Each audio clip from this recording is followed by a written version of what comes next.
যোৱা ইলেকশ্যনৰ সময়ত অমিত শ্বাহ ডাঙৰীয়াই প্ৰতিশ্ৰুতি দিছিলে যে অসমৰ 1 লাখ যুৱক যুৱতীক চৰকাৰী চাকৰি দিয়া হ'ব।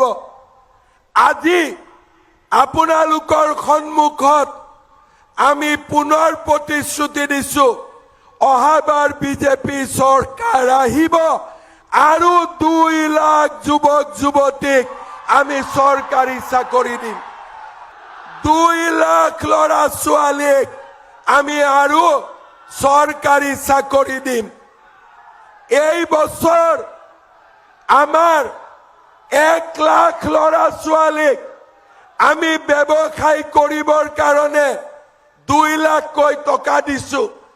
এইবাৰ বিজেপি চৰকাৰ আহিব, আমি আপোনালোকক প্ৰতিশ্ৰুতি দিছো 10 লাখ ল'ৰা ছোৱালীক ব্যৱসায় কৰিবৰ বাবে 2 লাখকৈ টকা আমি দিম। প্ৰতি সমষ্টিত কিমান ল'ৰা ছোৱালীক দিম? প্ৰতি সমষ্টিত 8,000 ল'ৰা ছোৱালীক আমি 2 লাখকৈ টকা দিয়াৰ ব্যৱস্থা কৰিম।